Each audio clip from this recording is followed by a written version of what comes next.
ಸ್ಲ್ಯಾಟರ್ ಹೌಸ್ಗಳಿದ್ದಾವೆ, permission ಕೊಟ್ಟಿರೋ ಸ್ಲ್ಯಾಟರ್ house ಇದೆ. ಅದನ್ನು ಹೆಂಗೆ ಕಡಿಬೇಕು, ಅದನ್ನು ಕಡಿದು ಎಷ್ಟು ಅವ್ರಿಗೆ ಕನ್ಸ್ಯೂಮ್ ಮಾಡಬೇಕು, ಎಲ್ಲವೂ ಆಹಾರ ಮಂಡಳಿ ಆ ಫುಡ್ ಆ್ಯಂಡ್ ಇನ್ಸ್ಪೆಕ್ಟರ್ಸ್ ಏನಿರ್ತಾರೆ ಕ್ವಾಲಿಟಿ ಚೆಕ್ ಅವ್ರು ಮಾಡಿ ಲೈಸೆನ್ಸ್ ಕೊಟ್ಟಿರ್ತಾರೆ. ಇವ್ರುಗಳು ಒಂದು ಫೇಕ್ ಅಥವಾ ದುಡ್ಡು ಕೊಟ್ಟು ಅದಕ್ಕೆ ಬೇಕಾಗಿರ್ತಕ್ಕಂಥ ಬೇರೆ ಬೇರೆ ಇವನ್ನ ರೆಡಿ ಮಾಡಿಕೊಂಡು ಅಲ್ಲಿಂದ ತರಿಸ್ಕೊಂಡು ಇಲ್ಲಿಗೆ ಬರೋ ಮಾಂಸ ಯಾಕೆ ಸುಳ್ಳು ಹೇಳಬೇಕು, ಯಾವ ಮಾಂಸ ಬರ್ತಿದೆ ಅಂತ. ಆ್ಯಂಡ್ ಇದು ಯಾವುದು ಕೂಡ ಒಂದು ಮಾಂಸವನ್ನು ಸಪ್ಲೈ ಮಾಡಬೇಕಾದ್ರೆ ಇಷ್ಟೇ ಡಿಗ್ರಿಯಲ್ಲಿ ಅದನ್ನು ತಾಪಾಂಶವನ್ನು ಮೇಂಟೈನ್ ಮಾಡಬೇಕು ಅಂತ ಇರುತ್ತೆ. ಮತ್ತು ಇದು ಯಾವುದು ಕೂಡ ಲೀಗಲ್ ಅಲ್ಲ, ಎಲ್ಲ ಇಲ್ಲಿಗಲ್ಲೇ. ಇಲ್ಲಿಗೆ ಬಂದು ನೀವು ಯಾವುದ್ರ ಮಾಂಸ ಬೇಕಾದ್ರೆ ಅವ್ರು ಯಾವ ಮಾಂಸನಾರು ಓಪನ್ ಮಾಡಲಿ. ಸರ್, ಮಾಂಸ ಬರ್ತಾ ಇರ್ಬೇಕಾದ್ರೆ ತಲೆ ಯಾಕೆ ಕ್ಯಾರಿ ಮಾಡ್ತಾರೆ?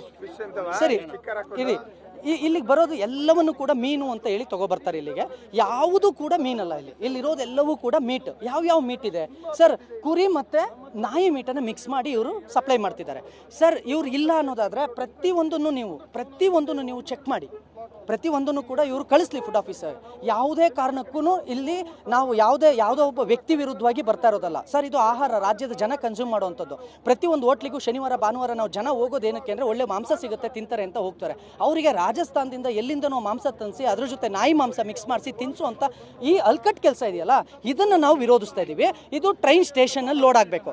ಯಾವುದೇ ಗೂಡ್ಸ್ ಬರಲಿ ಟ್ರೈನ್ ಪ್ಲಾಟ್ಫಾರ್ಮಲ್ಲಿ ಲೋಡ್ ಆಗುತ್ತೆ. ಇದ್ಯಾಕೆ ಬೀದಿಲಿ ರೋಡ್ ಆಗುತ್ತೆ? ಇದ್ಯಾಕೆ ರೋಡಲ್ಲಿ ಲೋಡ್ ಆಗುತ್ತೆ? ಇಲ್ಯಾಕೆ ರೋಡಿಗೆ ಬರುತ್ತಿದ್ದು? ಇಷ್ಟು ಕೂಡ ಇಲ್ಲಿಗಲ್ ಮಾಡ್ತಾ ಇದ್ದಾರೆ. ಹಾಗಾಗಿ ನಾನು ಫುಡ್ ಆಫೀಸರ್ಗೆ ಹೇಳ್ತಾನೆ ಇದ್ದೀನಿ, ಯಾವ ಫುಡ್ ಆಫೀಸರ್ ಬಂದು ಓಪನ್ ಮಾಡೋಕೆ ಹೋದ್ರೂ ಬಿಡಲ್ಲ.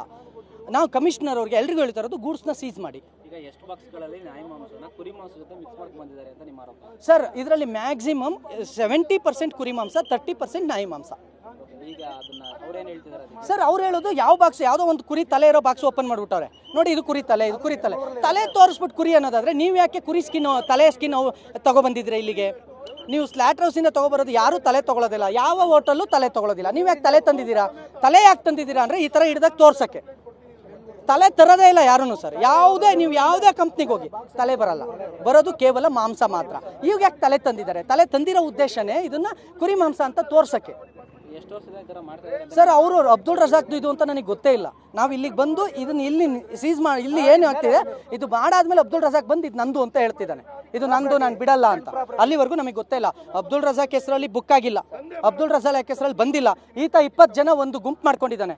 ಆ 20 ಜನಕ್ಕೆ ನಾನಿದ್ದೀನಿ, ನಾನು ನಿಮಗೆ ಸಪೋರ್ಟ್ ಮಾಡ್ತೀನಿ ಅಂತ ಹೇಳಿ ಬಂದು ನಿಂತ್ಕೊಂಡಿರೋದು ಅಷ್ಟೇ.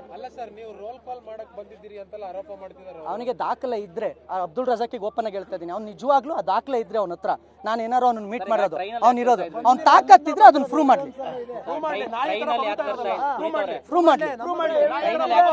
ಒಂದು ನಿಮಿಷ ಸರ್, ನಾನು ಇದು ಕೇವಲ ಒಂದು ನಿಮಿಷ ಸರ್, ಇದು ಕೇವಲ ಟ್ರೈನಲ್ಲಿ ಬೆಂಗಳೂರಿಗೆ ಮಾತ್ರ ಬರ್ತಾ ಇಲ್ಲ, ರಾಜ್ಯದ ಅನೇಕ ಜಿಲ್ಲೆಗಳಿಗೆ ಹೋಗ್ತಾ ಇದೆ ಟ್ರೈನಲ್ಲಿ.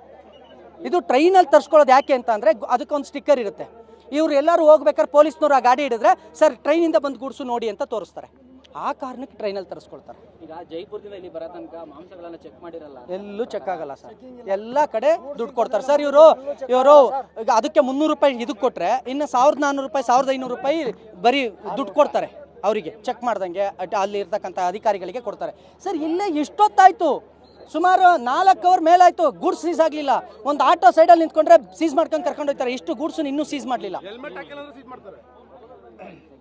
ಈಗ ಬಂದವ್ರೆ, ಲ್ಯಾಬರ್ ಬಂದವ್ರೆ ಅಂತ ಪೂರ್ತಿ ಸ್ಕಿನ್ ಔಟ್ ಆಗಿದೆ, ತಲೆ ಸ್ಕಿನ್ ಔಟ್ ಆಗಿಲ್ಲ.